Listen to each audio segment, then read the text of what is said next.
الحمد لله نحمده ونستعينه ونستغفره ونؤمن به ونتوكل عليه ونعوذ بالله من شرور أنفسنا ومن سيئات أعمالنا من يهده الله فلا مضل له ومن يضلل فلا هادي له ونشهد أن لا إله إلا الله وحده لا شريك له ونشهد أن سيدنا ومولانا محمدا عبده ورسوله صلى الله تعالى عليه وعلى آله وأصحابه وسلم تسليما كثيرا كثيرا وداعيا إلى الله بإذنه وسراجا منيرا. أما بعد، عن أسماء بنت عميس رضي الله تعالى عنها قالت: سمعت رسول الله صلى الله تعالى عليه وسلم يقول: بئس العبد عبد تخيل واختال ونسي الكبير المتعال. بئس العبد عبد تجبر واعتدى ونسي الجبار الأعلى. بئس العبد عبد سهى ولها ونسي المقابر والبلا. بئس العبد عبد عتى وطغى ونسي المبتدى والمنتهى. بئس العبد عبد يختل الدنيا بالدين. بئس العبد عبد يختل الدين بالشبهات. بئس العبد عبد طمع يقوده. بئس العبد عبد هوى يضله. بئس العبد عبد رغب يذله. أو كما قال رسول الله صلى الله تعالى عليه وسلم: صدق الله وصدق رسوله النبي الكريم. قال الله تبارك وتعالى في شان حبيبه: إن الله وملائكته يصلون على النبي يا أيها الذين آمنوا صلوا عليه وسلموا تسليما. اللهم صل على سيدنا محمد وعلى آل سيدنا محمد وبارك وسلم. قابل صد تکریم معزز بزرگان محترم اور عزیز ساتھیو، بات چل رہی تھی حضرت اسماء بنت عمیس رضی اللہ تعالی عنہا کی ایک روایت، ایک نقل کردہ حدیث، جس میں رسول اللہ صلی اللہ تعالی علیہ وسلم نے چند آدمیوں کا تذکرہ کیا ہے، ذکر کیا ہے کہ چند آدمی، ان کی عادتیں بہت بری ہیں. ان آدمیوں کو ذکر کیا کہ آپ ان عادتوں سے بچیں، اپنے آپ کو بچائیں. وہ بہت برے بندے ہیں. ان میں سے 4 آدمیوں کا تذکرہ ہمارے سامنے ہو چکا، 5ویں پر بات چل رہی تھی. پہلا وہ بندہ جو گھمنڈ کرنے والا ہو، دوسروں کو حقیر سمجھے. دوسرا وہ بندہ جو اپنے ماتحتوں پر یا لوگوں پر ظلم کرنے والا ہو. تیسرا وہ بندہ جو خدائی احکامات کو بھولنے والا ہے یا لوگوں کے حقوق کو بھولنے والا. چوتھا وہ بندہ ہے جو لوگوں کے درمیان فتنہ پھیلانے والا ہے. 5ویں نمبر پر بات چل رہی تھی کہ آدمی اپنی دنیا کے واسطے آخرت کا نقصان کرے. بئس العبد عبد یختل الدنیا بالدین، کہ اپنی دنیا کے واسطے آخرت کا نقصان کر دے، تھوڑے فائدے کے لیے آخرت کو چھوڑ دے. ہم دیکھ رہے ہیں اور ہوتا بھی ہے اکثر کہ آدمی اپنی تجارت میں تھوڑے نفع کے واسطے جھوٹ بول کر کے آخرت کا نقصان کر دیتا ہے، یا دھوکہ دے کر کے آخرت کا نقصان کر دیتا ہے، یا اپنے کام کی مشغولی کی وجہ سے نماز کو چھوڑ کر کے آخرت کا نقصان کر دیتا ہے. اب یہ چیزیں معمولی نظر آتی ہے، لیکن آہستہ آہستہ ان چیزوں کی دلچسپی رغبت ایسی دل و دماغ میں بیٹھ جاتی ہے کہ ایک وقت آتا ہے کہ آدمی اپنے ایمان کی بھی پرواہ نہیں کرتا۔ حضرت نبی پاک صلی اللہ تعالی علیہ وسلم نے ارشاد فرمائے ایک وقت وہ آئے گا کہ بندہ صبح کے وقت میں مومن ہوگا، شام کو کافر ہو جائے گا، شام کو مومن ہوگا، صبح کو کافر ہو جائے گا، کوڑیوں کے بدلے، چند ٹھکروں کے بدلے، معمولی قیمت کے بدلے اپنے ایمان کا وہ سودا کر دے گا۔ اب ہم دیکھ رہے ہیں معمولی تجارت کے واسطے یا معمولی چیز کے واسطے بندہ اپنی نماز کے لیے اپنی دکان کو چھوڑنے کے لیے تیار نہیں ہے، اپنے کاروباری مشغلوں کی وجہ سے چھوڑنے کو تیار نہیں ہے، کوڑیوں کے بدلے میں اپنے ایمان کو بیچ دے گا۔ اور یہ حالات دن بدن ہم دیکھ رہے ہیں۔ وجہ اس کی یہ ہے کہ جس قدر غفلت بڑھتی جا رہی ہے، آدمی کے دل و دماغ سے ایمان اور آخرت کی دلچسپی گھٹتی جا رہی ہے۔ صحابہ کرام رضی اللہ تعالی عنہم نے اس بات کا عملی نمونہ پیش کیا کہ ہماری جانیں جا سکتی ہیں لیکن ہم اپنے دین کا سودا نہیں کر سکتے۔ حضرت عمر رضی اللہ تعالی عنہ کے زمانے خلافت میں حضرت عبداللہ ابن حذافہ رضی اللہ تعالی عنہ کو امیر لشکر بنا کر، لشکر کا امیر بنا کر کے اہل روم والوں کی طرف روانہ کیا کہ آپ جائیے۔ حضرت عبداللہ ابن حذافہ رضی اللہ تعالی عنہ روم پہنچے۔ اتفاق یہ ہوا کہ روم کا جو بادشاہ تھا وہ عیسائی تھا، اس نے سارے صحابہ کو قید کر لیا، قید میں بند کر دیا۔ اب فیصلہ یہ ہوا کہ ان لوگوں کو مار ڈالنا ہے، قتل کر دینا ہے، سولی پر لٹکا دینا ہے۔ چنانچہ بادشاہ نے سوچا کہ چلو ان سے ایک بات کرتے ہیں، ایک درخواست کرتے ہیں کہ وہ مان جائے تو ٹھیک ہے۔ تو عیسائی بادشاہ نے عبداللہ ابن حذافہ سے کہا کہ اگر آپ عیسائی بن جائیں تو آدھی سلطنت میں آپ کو دے دوں گا، آدھی حکومت آپ کو مل جائے گی۔ وہ بیچارہ کیا سمجھتا کہ یہ حکومت کے بھوکے نہیں ہیں۔ عبداللہ ابن حذافہ نے کہا تیری حکومت کو میں لات مارتا ہوں، مجھے نہیں چاہیے۔ کیا بات ہے؟ کہا کہ تجھے قتل کر ڈالوں گا اور تیرے سارے ساتھیوں کو سولی پر لٹکا دیا جائے۔ کہا کوئی پرواہ نہیں ہے، ہم مر جائیں گے لیکن مذہب اسلام تو نہیں چھوڑ سکتے۔ حالانکہ مجبوری کے درجے میں ایسی حالت ہو جہاں پر جان کا خطرہ ہو تو دل میں ایمان باقی رکھتے ہوئے زبان سے اس کے اقرار کی گنجائش ہے، لیکن عظیمت تو یہی ہے کہ آدمی ایسے وقت میں بھی کہہ دے کہ نہیں میں تو اپنے رب کے علاوہ کسی کو مانتا نہیں۔ چنانچہ حضرت عبداللہ ابن حذافہ نے کہا بات چھوڑ دے، نہیں ہو سکتا یہ بات۔ کہا کہ ٹھیک ہے چلو ان کو سولی پر لٹکاتے ہیں۔ چنانچہ لوگوں کو جمع کیا گیا۔ حضرت عبداللہ ابن حذافہ رضی اللہ تعالی عنہ کو سولی کے تختے پر لا کر کے رکھا اور لوگ تیر لے کر کے سامنے کھڑے ہیں۔ کہا کہ ان کو سولی پر لٹکایا جائے گا، تیروں سے اس کے جسم کو چھلنی کیا جائے گا۔ چنانچہ جب ان کو رکھا گیا تو بادشاہ دیکھتا ہے جسم پر اور ان کے چہرے پر کوئی ایسے آثار نہیں ہیں غمگینی کے، پریشانی کے، یہ تو نیڈر کھڑے ہیں۔ تو اس نے حضرت عبداللہ ابن حذافہ رضی اللہ تعالی عنہ سے کہا ایسے ان کو قتل نہیں کرنا ہے، یہ ایسے وقت میں قتل ہونا چاہیے کہ جس کی وجہ سے اس کے دل میں خوف ہو، میرا رعب اور دبدبا ایسے بندوں کے دل میں بیٹھ جانا چاہیے۔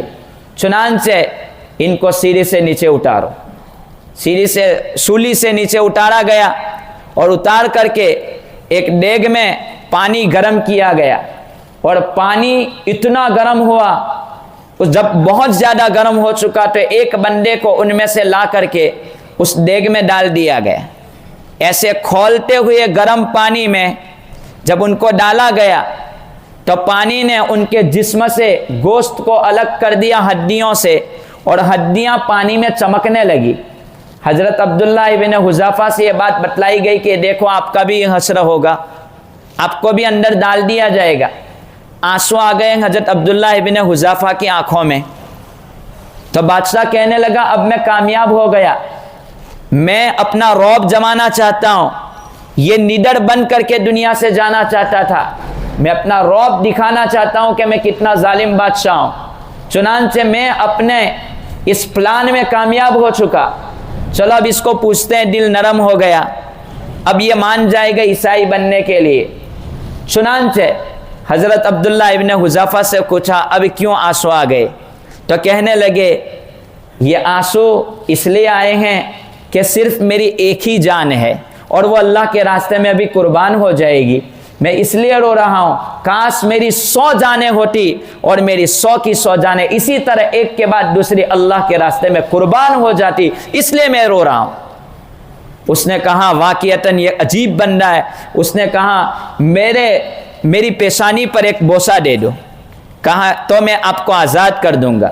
حضرت عبداللہ ابن حذیفہ نے کہا بوسہ تو دوں گا لیکن ایک بات، میں اکیلا نہیں، میرے ساتھ جتنے صحابہ ہیں ان تمام صحابہ کو آزاد کرنا پڑے گا، تب جا کر کے میں تیری پیشانی پر بوسہ دوں گا۔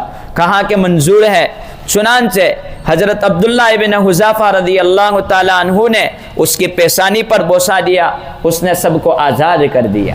حضرت عبداللہ ابن حذیفہ رضی اللہ تعالی عنہ آئے واپس، حضرت عمر رضی اللہ تعالی عنہ نے استقبال کیا، واقعے کی تفصیل پتہ چلی، حضرت عمر کھڑے ہو گئے اور عبداللہ ابن حذیفہ رضی اللہ تعالی عنہ کو بوسہ دیا کہ آپ کے ایک بوسے سے آپ کتنے صحابہ کو وہاں سے آزادانہ چھڑا کر کے لے آئے۔ خلاصہ کلام یہ، موت تو سامنے تھی، آدھی سلطنت ملتی تھی، اس کے باوجود اپنی دنیا کے واسطے اپنے دین کا سودا نہیں کیا۔ یہ ضروری چیز ہے کہ آدمی اس بات کو سمجھے، معمولی بہانوں کی وجہ سے اپنی نمازوں کو قضا نہ کریں اور اپنی تجارت میں جھوٹ دھوکہ فریب سے کام نہ چلے، ایسی بہت ساری صورتیں پیدا ہو سکتی ہے۔ آگے حضرت نبی پاک صلی اللہ تعالی علیہ وسلم نے فرمایا کہ یختل الدین بشبہات، ایک بندہ وہ ہے جو اپنے دین میں شبہات پیدا کرتا ہے، شک و شبے والی زندگی گزارتا ہے اسلام کی حالت میں، نئے طریقے سوچتا ہے۔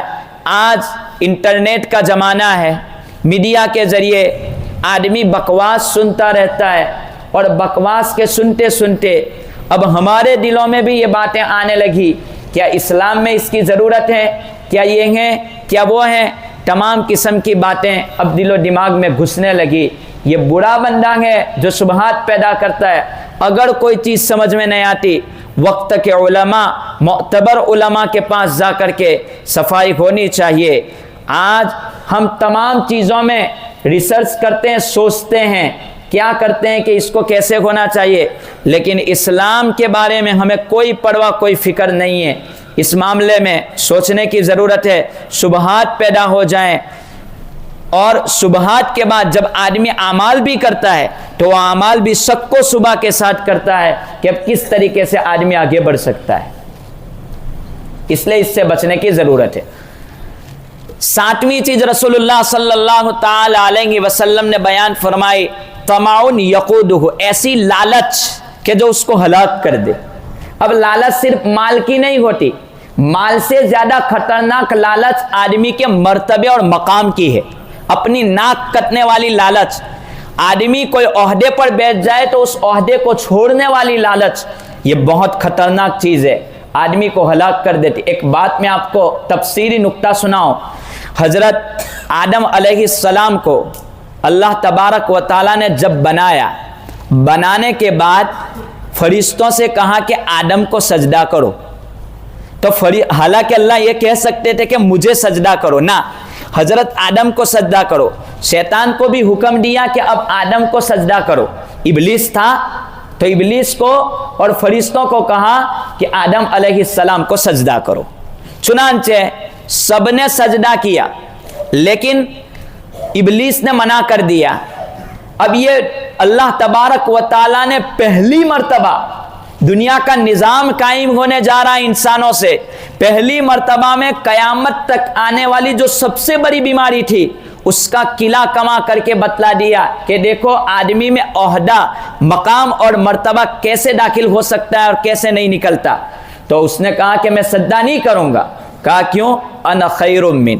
اگر ابلیس کو کہا جاتا اللہ کو سجدہ کر لے تو وہ اللہ کو سجدہ کرتا تھا اور اس وقت بھی کر لیتا, لیکن اس وقت منع کر دیا کہ اب میں آدم کو سجدہ نہیں کروں گا. کہا کیوں؟ کہا کہ انا خیر من, میں تو اچھا ہوں, اس سے اچھا ہوں, اور وہ مجھ سے چھوٹا ہے, اس لیے کہ مٹی سے بنا, میں آگ سے بنا. آگ جلتی ہیں تو اوپر جاتی ہیں اور مٹی یہ زمین کی طرف جاتی ہیں, تو مٹی کا مقام نیچا ہے, آگ کا مقام اونچا ہے, میں سجدہ نہیں کروں گا. یہ ناک کا مسئلہ تھا, ناک کا مسئلہ تھا, اس نے منع کر دیا. اب قیامت تک آنے والی لوگوں کے لیے پیغام پہنچا دیا, اگر کوئی آدمی 5 وقت کی نماز بھی مسجد میں کرتا ہے اور نماز پڑھنے کے بعد سجدہ کرتا ہے, تہجد بھی پڑھتا ہے, قرآن بھی پڑھتا ہے, حج بھی کرتا ہے, سب کچھ کرتا ہے, لیکن اگر کوئی بات اس کو حق سامنے آ جاوے نے وہ حق بات قبول نہیں کرتا ہے تو یہ رسمی سجدہ ہے, دھوکے والا سجدہ ہے, حق بات کو وہ قبول نہیں کرتا ہے. شیطان زندگی بھر عبادت کرتا رہا, سجدے کرتا رہا, لیکن اس کے ایک فیصلے نے اس کی ساری عبادتوں کو ملیا میٹ کر دیا. تو ایسا نہیں. ناک کا مسئلہ بنی اسرائیل میں بہت بڑے بڑے علماء گزرے ہیں, اتنے بڑے علماء تھے کہ وہ جانتے تھے کہ آخر میں ایک نبی آئیں گے اور وہ نبی ایسے ہوں گے, ساری علامتیں ان کے پاس تھی, لیکن ایک ناک کا مسئلہ کہ یہ نبی ہماری قوم میں سے کیوں نہیں آئے, بنی اسرائیل میں سے کیوں نہیں, ایک ناک کے مسئلے نے اتنے بڑے علماء کو گمراہ کر کے رکھ دیا ہے کہ ہم نہیں مانتے یہ نبی نہیں ہے, جھوٹ ہے. ابو جہل نے اپنی ناک کی وجہ سے نبوت کو نہیں مانا. سب سے بڑی بات, ابو طالب دنیا سے رخصت ہو رہے ہیں, نبی پاک صلی اللہ تعالی علیہ وسلم کی زندگی بھر خدمت کی, چچا تھے, بھتیجے کا خیال رکھتے تھے. مرنے کا وقت قریب آیا, حضور صلی اللہ علیہ وسلم نے کان میں جا کر کے چچا گواہی دے دو, میں کل قیامت کے دن آپ کا سفارشی بن جاؤں گا. پڑھنے والے تھے. ابو جہل نے آ کر کے کہا بھتیجے کے خوف سے اپنا مذہب چھوڑ رہا. ناک کا مسئلہ, یہ ناک کا مسئلہ یہ بہت خطرناک چیز ہے, مال سے بھی بڑھ کر ہے. ناک کے مسئلے نے تو دنیا میں خون خرابہ شروع کر دیا ہے. ایک حکومت کی وجہ سے, اپنے عہدوں کی وجہ سے دنیا میں خون ریزیاں جاری ہے. بس ایک عہدہ کہ عہدہ نہیں جانا چاہیے, جہاں کہیں بھی دیکھ لو پوری دنیا میں اسی طرح کہ جہاں جہاں عہدوں کا مسئلہ ہوتا ہے, ناک کا مسئلہ ہوتا ہے, آدمی نیچا ہونا نہیں چاہتا. اور یہی عہدہ, یہی ناک, یہ پہلا فساد دنیا کا ہے, اور یہی فساد اب ناک کا مسئلہ چلتا ہے. کوئی آدمی جھکنے کو تیار نہیں ہے. رسول اللہ صلی اللہ تعالی علیہ وسلم نے فرمایا تمعن یقودہ, ایسی لالچ, چاہے وہ مال کی لالچ ہو, چاہے وہ عہدے کی لالچ ہو, اس کی دلچسپی میں آدمی آگے بڑھتا ہے اور اپنی آخرت اور عاقبت کا نقصان پہنچاتا ہے. 8ویں چیز رسول اللہ صلی اللہ تعالی علیہ وسلم نے فرمائی ہون یدلہ, یعنی اپنی خواہشات کو غلط جگہ پر پوری کرنے والا, صحیح جگہ پر خواہشات پوری کرنے والا نہیں. اپنے اللہ تبارک و تعالی نے جہاں حلال کیا ہے ان چیزوں کو چھوڑ کر کے حرام جگہ پر اپنی خواہشات پوری کرنے والا. اور 9واں آدمی رسول اللہ صلی اللہ تعالی علیہ وسلم نے بیان فرمایا کہ وہ آدمی ہے کہ جو لوگوں کی پرواہ نہیں کرتا, نہ خدا کی پرواہ کرتا ہے, نہ لوگوں کی پرواہ کرتا ہے, گناہ کرتا ہے, مجھے کہہ کر کو کیا کر لے گا. بے شرم آدمی غلط کام کرتا ہے, لوگ کہتے بھی ہیں, باتیں بھی کرتے, لیکن اس کو کوئی فکر, کوئی پرواہ نہیں ہے.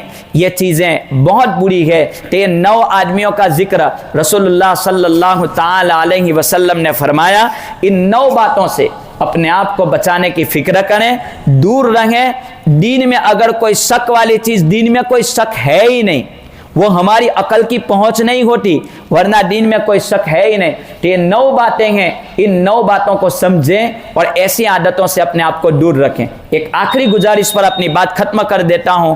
یہ دسمبر کا مہینہ ہے, آخری تاریخیں چل رہی ہے, چند دنوں کے بعد نیا سال شروع ہونے والا ہے. لوگوں کی دیکھا دیکھی ہمارے موبائلوں پر بھی یہ میسج شروع ہو جاتے ہیں کہ ہیپی نیو ایئر. یہ مناسب نہیں ہے. مومن بندہ اپنے سال کے اختتام پر اپنے گزشتہ سال کے گناہوں کا اور نیکیوں کا حساب کرتا ہے اور آئندہ سال کی تیاری شروع کرتا ہے۔ وہ روتا ہے کہ اللہ جیسی قدر کرنی چاہیے ویسی نہیں ہو پائی۔